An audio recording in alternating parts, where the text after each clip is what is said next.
1절에서 13절 다 찾으셨죠? 우리 같이 한번 쭉 읽겠습니다. 시작. 그때에 천국은 마치 등을 들고 신랑을 맞으러 나간 열 처녀와 같다 하리니 그 중에 다섯은 미련하고 다섯은 슬기 있는 자라. 미련한 자들은 등을 가지되 기름을 가지지 아니하고 슬기 있는 자들은 그릇을 기름에 담아 등과 함께 가져갔더니 신랑이 더디 오므로 다 졸며 잘새. 밤중에 소리가 나되 보라 신랑이로다 맞으러 나오라 하매 이에 그 처녀들이 다 일어나 등을 준비할세.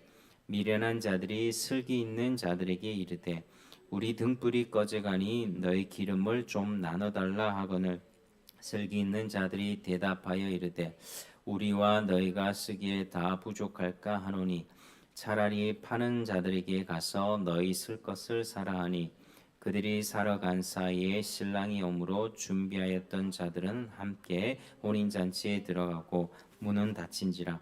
그 후에 남은 처녀들이 와서 이르되 주여 주여 우리에게 열어주소서. 대답하여 이르되 진실로 너희에게 이르노니 내가 너희를 알지 못하노라 하였느니라. 그런즉 깨어 있으라. 너희는 그 날과 그때를 알지 못하느니라. 아멘. 자, 오늘은 이 꽤 유명한 본문인데 교회를 좀 오래 다니신 분들은 뭐 잘 아는 열처녀 비유라고 하는 것입니다. 오늘 말씀을 통해서 이 재림에 관한 교훈을 우리가 좀 살펴보려고 합니다. 예수님의 재림. 그래서 오늘 제목이 이제 깨어 있으라입니다. 한번 따라 하시겠습니다. 깨어 있으라. 깨어 있으라. 깨어 있으라. 예수님께서 재림하실 때에 예수님이 다시 오신다는 말씀입니다. 2000년 전에 이스라엘 땅에 오셨던 그 예수님이 장차 다시 오신다는 게 재림입니다. 이게 우리 기독교의 아주 독특한 믿음의 내용인데요. 예수님이 재림하실 때 오늘 본문의 내용은 뭐냐면 어떤 사람은 준비되어 있고 어떤 사람은 준비되지 못한 자들일 것이라는 것입니다. 그래서 오늘 이 본문은 우리가 예수님의 재림 때를 기다리면서 어떻게 준비해야 되는가, 주의 재림 때가 언제인지 모르니 성경은 언제 몇 월 며칠이라고 얘기해 준 적이 한 번도 없습니다. 그런데 이 세상에 각종 이단들은 몇 월 며칠 날 예수님이 다시 오신다 하면서 집 팔고 자기 직장 때려치우고 산 위에 가서 예수님 기다리다가 사기를 당한 적이 참 많이 있습니다. 옛날에 다미 선교에도 그렇고 미국에도 그런 경우들이 있습니다. 그러니까 언제인지 주님은 알려주신 적이 없고 다만 깨어 있어야 된다라는 교훈을 주고 있습니다. 우리가 전반적으로 이 내용들을 쭉 살펴보겠습니다. 자, 우리가 오늘 이제 그때의 1절을 보니까 천국은 마치 등을 들고 신랑을 맞으러 나간 열 처녀와 같다 하리니, 그러니까 이제 배경은 뭐냐면은 이제 결혼식을 비유로 들어서 말씀하고 있습니다. 자, 일반적으로 이 유대 관습에 의하면 결혼식은 보통 해가 진 후에 시작되었습니다. 이때 신부의 들러리들이 있었는데 신부의 들러리들은 신부의 친구들이었습니다. 그래서 신부의 집 문 밖에서 딱 나가서 이 등불을 들고 있는 겁니다. 그래서 신랑이 자기 친구들과 함께 이래 오게 되는데, 그래서 신부의 집에 오게 될 때 그 신랑을 맞이하기 위해서 그 밖에서 등불을 들고 서 있었다는 것입니다. 그래서 신랑이 오면 영접했다는 것이죠. 그런데 신랑이 신부를 데리러 신부 집에 가는 시간은 정확하게 정해지지 않았습니다. 그러니까 이제 밖에서 신부의 들러리들은 언제 올지 모르니까 등불이 꺼지지 않도록 이 충분한 기름을 준비해야 했던 것입니다. 자, 여기서 이 신랑은 누구를 뜻하냐면요, 우리가 딱 알죠. 재림하실 예수님을 뜻합니다. 그냥 예수님이 아니라 재림하실 예수님. 그리고 신부의 들러리 처녀 10명은 예수님을 기다리는 성도들을 뜻합니다. 당시 들러리들은 신부의 친구들이 맡았고 또 들러리들이 드는 등불은 모두 10개였다고 그렇게 합니다. 그래서 오늘은 그 본문에서 그런 풍습을 따라서 이 들러리 처녀가 10명이라고 그렇게 소개하고 있습니다.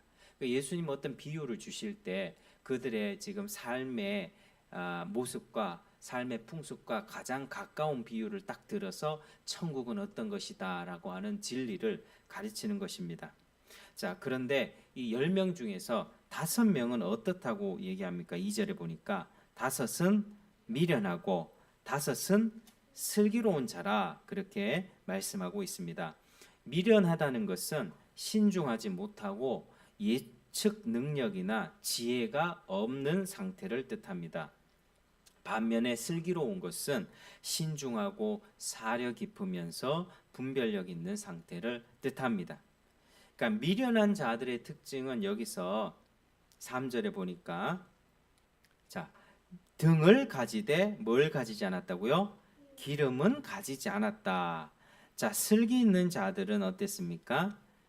그릇에 기름을 담아 등과 함께 가져갔다. 이 둘의 차이를 아시겠죠? 슬기로운 처녀들은 신랑이 늦어질 것을 대비해서 이 기름을 준비했다는 것입니다. 언제 올지 모르니까, 예상보다 늦게 올지도 모르니까 이 등불을 태울 기름을 충분히 준비했다는 것입니다. 그런데 미련한 자들은 그것을 생각하지 못했다는 것입니다. 자, 여기서 이제 등과 기름에 대한 이해가 좀 필요한데 이것이 뭘 뜻하는가? 통상적으로 이제 등은 뭐냐면 이제 우리가 겉으로 봤을 때 교회 출석하고 또 교회에서 봉사하고 또 가끔씩 전도도 하고 그리고 헌금 생활도 하는, 겉으로 봤을 때는 교회 다니는 모양이 있잖아요. 외형적인 신앙생활을 뜻합니다. 이게 등입니다. 등. 근데 기름은 뭡니까? 기름은 하나님과 실제적으로 영적으로 교제하는 그 내면적인 신앙생활을 뜻합니다. 여러분, 교회 안에서도요, 모양만 그리스도인이 있고 진짜로 하나님과 교제하는 진짜 그리스도인이 있습니다. 우리 겉으로 봤을 때는 뭐 교회 교인이 100명이다 이러면은 100명이 다 하나님 잘 믿을 것 같습니까? 절대 그렇지 않습니다. 그 안에서는 진짜 하나님과 진실하게 기도하고 교제하고 이 시대의 죄에 대해서, 나의 죄에 대해서, 우리 세상이 무너져 가는 것에 대해서 아파하고 하나님께 기도하는 참신자들이 있고, 반면에 그냥 오늘 교회 나왔다, 나 오늘 뭐 헌금 얼마 냈다, 뭐 이번 주에 뭐 교회 봉사했다라는 정도로 자기 다 할 거 다 했다라고 만족하는 사람들이 있습니다. 그래서 이제 등은 외형적인 모양, 신앙적인 모양을 뜻하고, 기름은 진짜 주님과 교제하는 그런 내면적인 신앙생활을 뜻하는 것이죠. 자, 그러니까 등과 기름을 가진 슬기로운 처녀들은 외형적으로 봤을 때도 교회 잘 다니고 열심히 다니는 것 같고, 그리고 그 내면을 봤을 때도 주님과 교제를 했던 사람들이었습니다. 그러나 등만 가졌던 사람들은 어떤 사람들입니까? 주님과의 내적인 교제는 없고 그냥 모양만 있는 사람들이었습니다. 그러니까 경건의 모양만 갖춘 위선자들이라고 볼 수 있습니다. 자, 그러면 이 10명에게, 이 10처녀에게 무슨 일이 생기는지 한번 살펴보겠습니다. 자, 우리 5절 한번 같이 읽어볼까요? 5절. 자, 시작. 신랑이 더디 오므로 다 졸며 잘세. 자, 5절에 보니까 신랑이 어떻게 온다고요? 더디 오므로, 신랑이 올 시간이 된 것 같은데 안 온다고 하는 겁니다. 더디 온다고 말은, 그러니까 이제 이것은 예수님의 재림이 사람들의 생각보다 늦어진다는 것입니다. 여러분, 우리가 예수님이 지금 십자가에 죽으시고 부활하셔서 하나님 나라 가셨는지 지금 몇 년 됐습니까? 지금 2000년이 넘어왔거든요. 그런데 각 시대 때마다 뭐 로마 시대 때 살았던 그리스도인들, 뭐 중세 시대 때, 아니면은 뭐 1900년대 초반에나 2차 세전, 뭐 1, 2차 대전 겪었던 역사를 보면 되게 어려운 시기를 겪었던 때가 있잖아요. 근데 그때마다 이 그리스도인들은 진짜 주님의 재림이 오실 거다라고 그렇게 재림 신앙을 갖고 살았습니다. 우리도 역시 마찬가지죠. 지금 여러분 이 세상 돌아가는 게 조금 아시는 분은 알 겁니다. 그럼 별로 생각하지 않고 사는 사람들은 모릅니다. 그런데 지금 이 세상이 얼마나 험악하게 돌아가는지 조금만 관심 있게 본다면 여러분 우리나라가 지금 현재 엄청나게 체제 위기도 겪고 있고 사람들의 생각과 가치관도 이 창조 질서와는 완전히 벗어난 그런 시대를 살고 있습니다. 제가 어저께 이제 아마 간단한 뭐 영상들을 좀 봤는데요. 뭐 탐정. 요즘 세상에 경찰 말고 탐정도 있다는 거 아십니까? 탐정이 사설 탐정인데 사설 탐정. 탐정은 어떤 경찰이 해결하지 못하는 일을 해결해 달라고 연락이 옵니다. 근데 그 연락 받아서 처리해 주는 그 사건들이요. 정말 말로 할 수 없을 정도로 뭐 되게 끔찍한 일들이 많습니다. 뭐 사람을 납치해서 막 이렇게 하는 것들. 뭐 제가 나중에 어른들만 있을 때는 뭐 좀 말씀드릴 수 있겠는데요. 그런 뭐 인신매매, 납치해서 뭐 하겠습니까? 그 다음에 뭐 불륜 사건들, 그러니까 사람 죽여달라고 하는 그런 사건들, 그런 것들이 참 많다고 합니다. 그러니까 이 시대가 지금 우리가 교회에 있고 그냥 교회, 학교, 집 뭐 요렇게만 다니면 잘 모르는데요. 정말 세상의 그 어두운 한 구석 그쪽에서 일하는 사람들의 이야기를 딱 들어보면 와, 이 세상이 진짜로 완전 연탄 공장보다 더 시커멓고 정말 옛날에 이제 노아 시대 때처럼 지금 소돔과 고모라 시대 때처럼 폭력과 살인과 음란과 각종 악들이 가득해서 하나님이 진노의 손을 들어서 심판할 수밖에 없는 시대를 가고 있구나. 우리가 지금 깨닫게 되거든요. 여러분 지금 괜찮은 게 아닙니다. 뭐 나라에서 돈 나눠줬다고 그건 민생 회복 가지고 뭐 생필품 쓰고 이게 좋은 게 아니고요. 지금 우리가 처한 상황은 정말 생각 이상으로 상상 이상으로 아주 심각한 시대를 살고 있다라고 생각을 합니다. 그래서 우리가 믿는 자들 중에 깨어 있는 자들은 와 예수님이 재림하셔야 되고 예수님이 빨리 오셨으면 좋겠다. 이제 어떤 사람들은 2030년대 뭐 40년대 기술이 막 발전하잖아요. AI 같은 게 발전하고 세상이 지금 모든 것들이 디지털로 통제가 되는 사회로 넘어가고 있거든요. 현금 없는 사회 뭐 이런 거 들어보셨죠? 그러니까 현금 없이 뭐 신용카드라든지 뭐 핸드폰이라든지 칩 같은 걸로 나의 모든 동선과 내가 가지고 있는 재산과 뭐 모든 것들이 지금 다 이렇게 사람들이 권력자들이 이렇게 조사하려면은 충분히 조사할 수도 있는 그런 시대로 우리가 가고 있습니다. 이제 뭔가 감출 수 없는 시대가 되는 것이죠. 그런 걸 보면서 어떤 사람들은 2030년 아니면 40년쯤에 주님이 오시는 거 아닌가 조심스럽게 얘기하는 사람들도 있습니다. 뭐 그것도 뭐 틀리지 않은 말이라고 생각은 합니다. 그렇지만 오늘 말씀은 뭡니까? 신랑이 더디 오므로 생각보다 우리가 생각하는 것보다 주님이 더디 오신다라고 하는 것입니다. 저도 이 시대의 심각성을 보면서 내가 살아있는 시대 동안 주님이 오실 수도 있겠구나. 정말 마지막 때구나라는 의식을 갖고 있는데 오늘 말씀에 의하면 신랑이 우리의 생각보다 더디 온다는 사실을 먼저 말씀해 주고 있습니다. 여러분, 주님은요 이렇게 아까도 말씀드렸지만 언제 오실 것이라고 말해 준 적이 없습니다. 언제 오신다는 것을 강조하는 사람들의 말은 믿지 말아야 됩니다. 역사 속에서 언제 온다고 했던 사람들은 다 이단으로 판명됐습니다. 그러니까 언제 온다 딱 하잖아요. 2030년 6월 18일 딱 하잖아요. 그럼 사람들이 그때부터 마음이 어떻습니까? 그날이 끝이 나니까 내가 현재 살아야 될 삶을 던져버립니다. 그날만 기다리고 있습니다. 내가 가정을 돌보고 직장 생활하고 하나님 앞에 충성되게 살아야 되는 그냥 일상적인 삶을 다 던져버리게 되거든요. 그리고 사람들에게 두려움을 조장합니다. 지금 막 세상이 혼란스럽고 난리가 나고 전쟁이 나고 이렇게 되니 사람들이 두려워지면요. 일단은 머리에 판단력이 흐려지게 되고 그리고 정상적인 삶을 살지 못하게 됩니다. 그래서 오늘 본문에서 말씀하시는 것은요.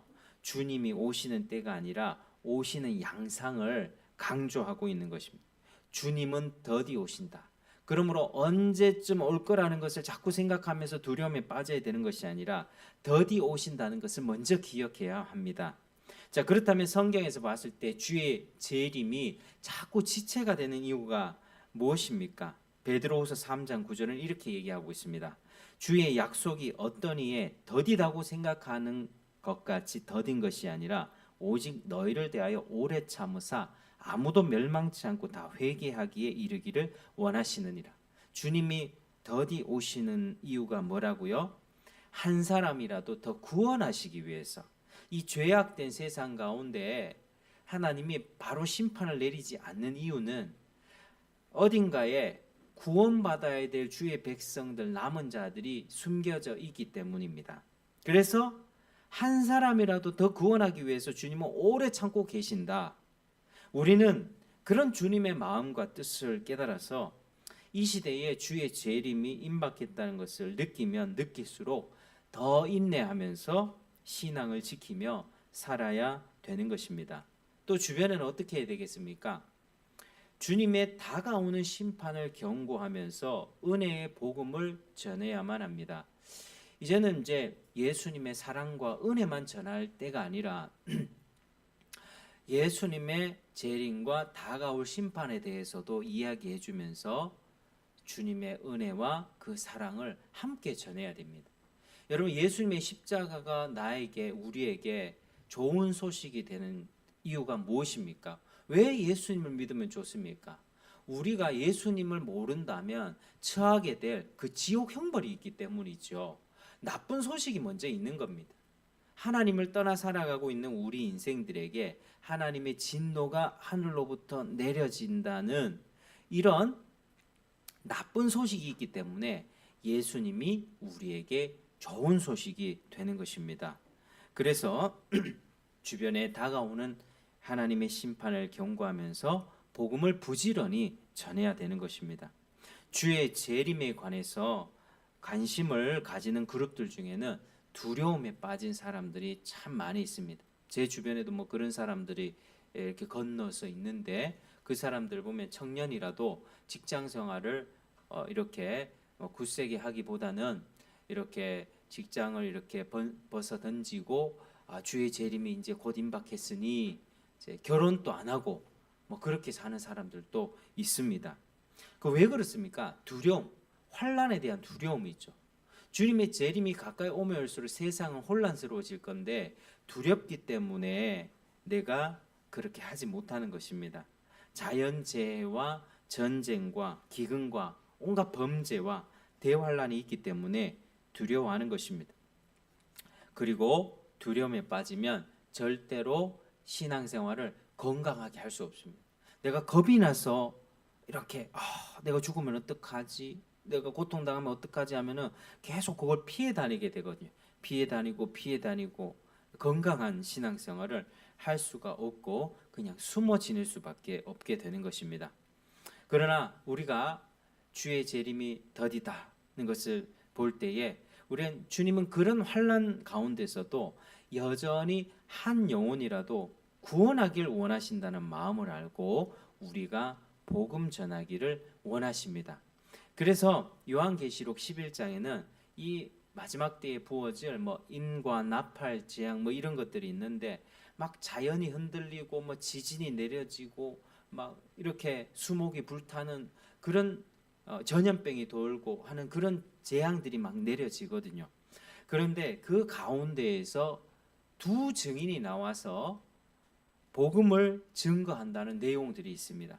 그 두 증인은 뭐냐면은 모세와 엘리야의 능력을 가지고 복음을 전하는 사명자를 뜻합니다. 그러니까 특별히 이 두 명이라고 하는 두 숫자는요, 구약적인 맥락에서 증거의 신실성을 뜻합니다. 이제 구약 시대에 있던 누군가 죄를 범했을 때 한 사람의 증거만으로는 이 죄를 묻지 않습니다. 두 사람 이상이 돼야 그거를 가지고 재판을 하게 되는 거죠. 그런 것처럼 두 명의 증인이 사역을 하게 되는데 신실하게 복음을 전하는 사역을 하게 되는데 이게 뭐냐면 이 교회가 그만큼 환난 가운데서도 타협하지 않고 복음을 신실하게 전한다는 뜻입니다.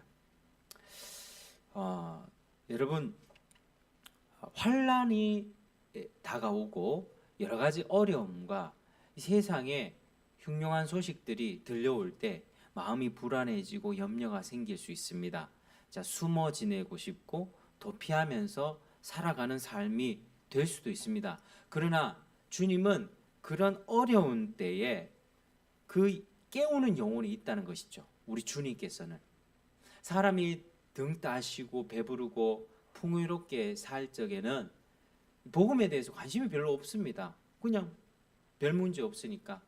그러나 우리 삶 가운데 또 위기가 뭐 내적이나 뭐 외적이나 여러 가지 어려움과 환란이 딱 닥치게 되면 그때 뭔가를 붙잡게 되거든요. 하나님을 향해서 혹은 어떤 신을 믿어야 봐야 되겠다 이런 마음이 생기게 되거든요. 그러니까 하나님께서는 이 마지막 때에 환란을 통해서 사람들을 깨우고 한 사람이라도 더 주님 앞에 돌아올 수 있도록 그렇게 일을 하시기 때문에 주의 재림이 더딘 것입니다.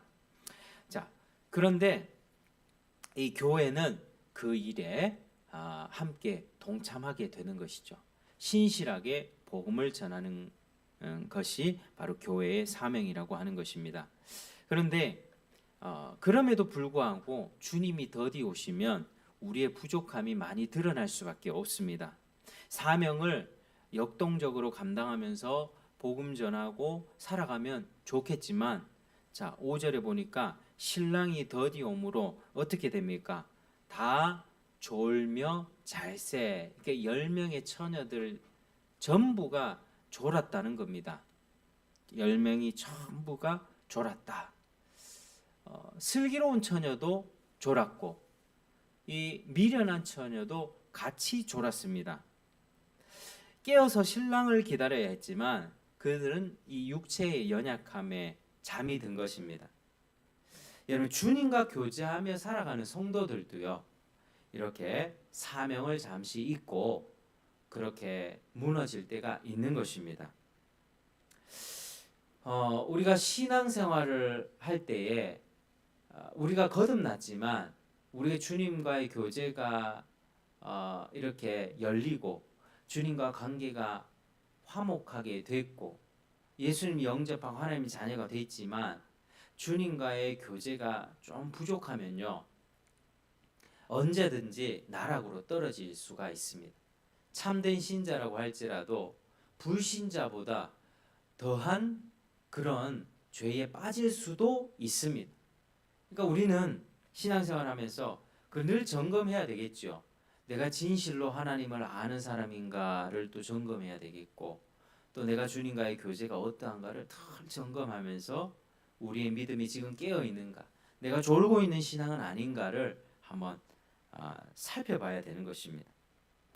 그래서 그렇게 10명의 처녀들은 신앙이 좋은 사람이나 그렇지 않는 사람이나 모양만 있는 사람이나 함께 졸았다는 것입니다. 자, 그런데 문제는요, 그렇게 딱 자고 있을 때 그 밤중에 신랑이 들어왔다는 것입니다. 그리고 처녀들은 그때 다 일어나서 등을 준비합니다. 미련한 처녀들은 기름을 준비하지 않았기 때문에 슬기로운 처녀들에게 기름 좀 나눠달라고 부탁합니다. 그러나 슬기로운 처녀들은 양이 부족하기 때문에 내 걸 나눠주면은 나도 등을 피울 수가 없다. 그래서 차라리 밖에 나가서 사와라, 이렇게 말을 전달합니다. 그래서 미련한 처녀들은요, 아주 다급한 상황에서 부탁했지만 철저히 외면당하고 말았습니다.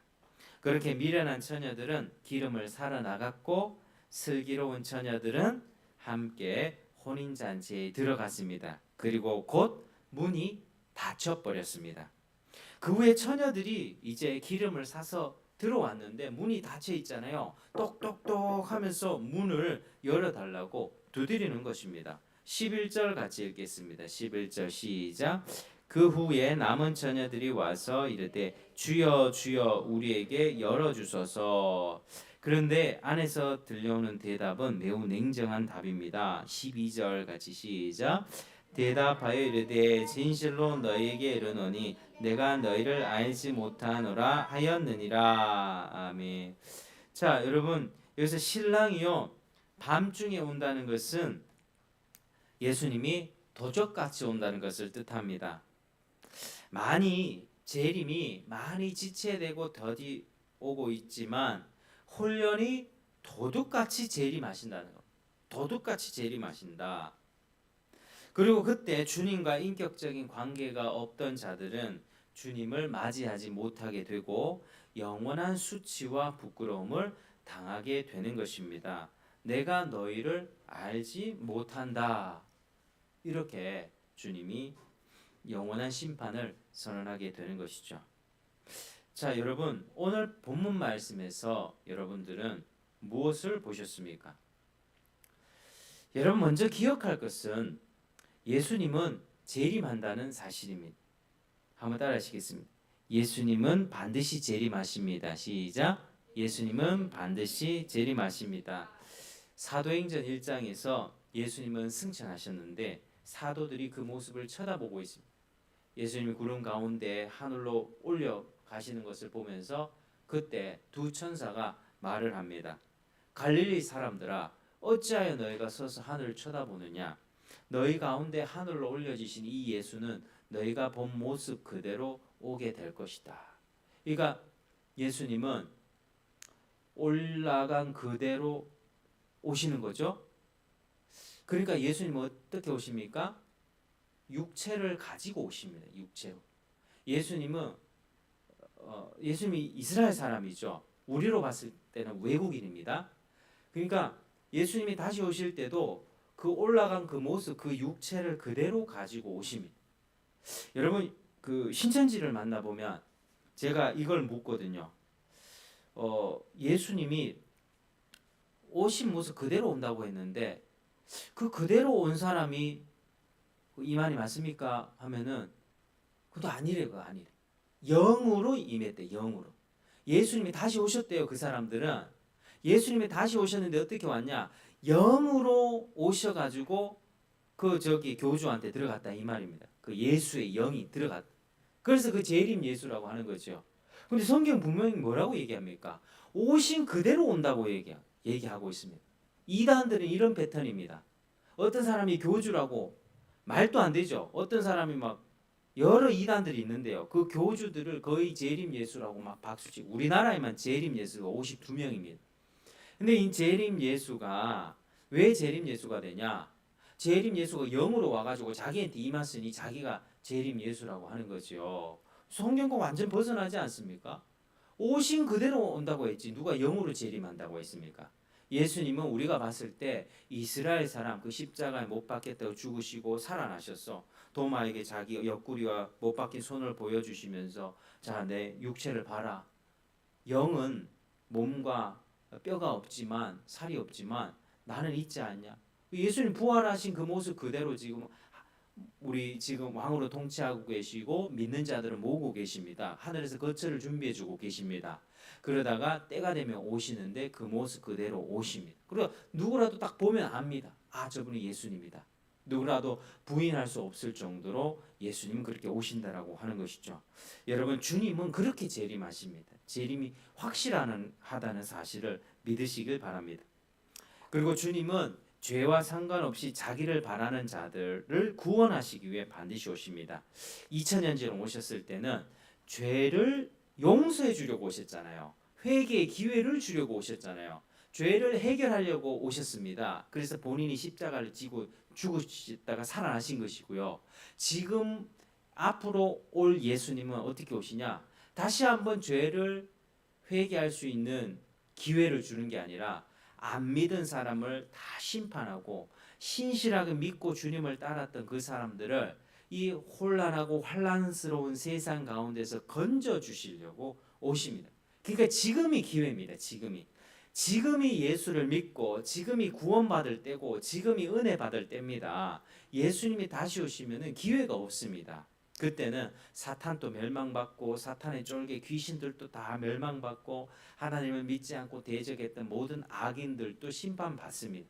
그때 구원받는 사람들은 등불과 함께 기름을 가졌던 사람, 주님을 사랑하고 주님과 교제하면서 말씀 가운데 묻고 여쭙고 기도하며 하나님 이 세상 가운데 은혜를 내려주십시오. 기도하며 복음 전하며 살아갔던 진실한 신자들만 그때 영원히 구원받습니다. 여러분, 이것이 인류의 역사가 흘러가는 이 순서입니다. 하나님은 세상을 창조하셨고, 그러나 인간이 하나님을 버리고 하나님의 생명에서 떠나서 이 모든 세상이 저주 아래 있게 됐습니다. 이 피조 세상도, 눈에 보이는 이 모든 자연도 다 피조물도 신음 가운데 살아가고 있습니다. 인간이 저주를 받은 건 더할 나위 없습니다. 우리가 죄로 인해서 저주 받았기 때문에 치고받고 싸우고 갈등하고 미워하고 결혼했지만 이혼하고 그렇게 살아가고 있습니다. 온갖 세상의 모든 죄악들이 죄로 인한 결과입니다. 근데 하나님께서는 죄로 인해 죽어가는 인생들을 불쌍히 여기셔서 구원해 주길 원하셔서 구약의 이스라엘 백성들을 통해서 구속사를 보여주셨고, 그리고 예수님을 보내주셔서 모든 민족에게 구원의 소식을 전하셨습니다. 그래서 지금이 기회의 시간입니다. 그리고 예수님께서 때가 되면 재림하셔서 이 세상 역사를 반드시 끝내겠다 말씀하고 있습니다. 그리고 새 하늘과 새 땅을 열어주셔서 이제는 다시는 죄가 없는, 그런 악이 없는, 고통이 없는, 사망이 없는 영원한 영광 가운데 그렇게 들어가게 될 것을 말씀하고 있는 것이죠. 여러분, 재림이 확실히 있다는 것을 기억하시길 바랍니다. 또 하나 기억해야 될 것은 뭐냐면, 재림이 확실하지만 우리의 생각보다 더디 오게 된다는 것도 기억하시길 바랍니다. 그리고 그럴 때에 우리도 여러 가지 어려움을 당하게 된다는 것을 믿으십시오. 사람들은 조롱할 겁니다. 베드로후서 3장 9절에 보면 말세에 조롱하는 자들이 와서 자기 정욕을 따라 행하며 조롱하여 이르되 주께서 강림하신다는 약속이 어디 있냐? 조상들이 잔으로부터 만물이 처음 창조될 때와 같이 그냥 있다. 아니, 이 세상에 뭐 예수님이 오셔가지고 세상 역사가 끝나고 종말이 일어난다, 이 말도 안 된다. 예수 믿는 너희들은 참 바보 같고 멍청한 인간들이다. 예수님이 재림하셔서 세상 끝난다고, 아니 세상이 이렇게 몇천 년 동안 잘 흘러왔는데 그게 무슨 말이냐라고 조롱한다는 거죠. 그리고 사람들은 자기 정욕을 따라 행하면서 자기 욕심을 다 채우고 그렇게 살아간다는 것입니다. 여러분, 그렇게 해서 기독교에 예수님의 재림과 종말을 부정하면서 자기 욕심대로 살아가면서 성경을 믿는 사람들을 그들이 핍박하는 것입니다. 여러분, 요즘에도 우리가 기독교 진리를 그대로 갖고 있는 사람들이 핍박을 당하는 시대입니다. 실제로만 나이지리아라든지 무슬림권에는 진짜로 예수님을 믿었다고 인해서 죽습니다. 막 폭력 당하고요, 끌려가고 막 사형에 처함받고 그렇습니다. 우리는 지금 문화적인 핍박을 좀 겪고 있죠. 예를 들면 사람들이 뜨거운 이슈잖아요. 동성애 같은 거, 뭐 낙태 같은 거 있습니다. 동성애 같은 거, 남자와 남자와 결혼해도 괜찮다라고 하는 법들을 자꾸 제정하려고 하죠. 그거를 건강보험료, 그것도 가정이다. 남자와 남자로 이루어진 가정도 가정이니까 건강보험료도 공단에서 부담해줘 갖고 의료보험 혜택 받을 수 있어야 된다. 이런 법들을 추진하고 있든. 근데 우리는 그 법을 지금 막으려고 목소리도 내고 뭐 이렇게 게시판에도 올리고 반대를 합니다. 그러면 그 세상 사람들의 다수의 생각들이 점점 그렇게 가고 있거든요. 뭐 우리는 그거 안 된다라고 얘기하면, 예수 믿는 사람들이 우리 다음 세대로 넘어가면서 우리 어린이들 예전보다 점점 기독교인들의 수가 줄어갈 텐데, 안 믿는 사람은 점점 더 많아질 거고, 그러면 수가 밀릴 거잖아요. 그러면 이거 어떻게 되겠습니까? 너희 기독교인들 너희들 때문에 우리가 불편해 이러면서 법으로 제정하고 우리를 처벌하고, 진짜로 그런 어려운 시대로 우리가 가고 있다는 것입니다. 여러분, 세상의 역사가 흐르면서요, 특별히 AI와 같은 기술이 발전되면서 사람들은 뭐든 좋아질 것으로 또 생각을 합니다. 많은 무신론자들은, 하나님을 믿지 않는 자들은 기술 발전으로 인해서 지금과 같은 뭐 자연재해라든지 뭐 재난, 범죄, 인신매매, 납치 뭐 이런 것들을 다 통제해서 인류의 수명도 연장해서 오래 살면서 일도 안 하고 편안하고 안락한 세상을 만들려고 그렇게 생각하고 있습니다. 그러나 사람의 기술이 높아지고 하나님을 잊어버리는 세상이 되면요, 그 세상은 겉으로는 화려해 보입니다. 그렇지만 결국에는 악인이 욕심으로 세상을 통제하는 악한 세상이 되는 것입니다. 사람의 마음과 생각까지 통제하는 빅브라더 사회가 초래하게 되는 것입니다. 어찌됐든 우리 인간 사회에서요, 하나님을 밀쳐내면요, 하나님 저쪽으로 좀 물러나 계세요. 옳고 그른 거는 내가 정할게요. 남자 결혼해도 됩니다. 하나님 뜻은 필요 없습니다. 사람들의 사고방식이 자꾸 그렇게 가게 되면요, 여러분, 이게 사회가 더 멸망으로 가게 되는 거죠. 파괴되고 괴롭고 고통스러운 사회가 되는 것입니다. 기독교인은 말세에 고통을 당하게 된다고 말씀하고 있습니다. 디모데후서 3장 1절 이하에 이렇게 말씀합니다.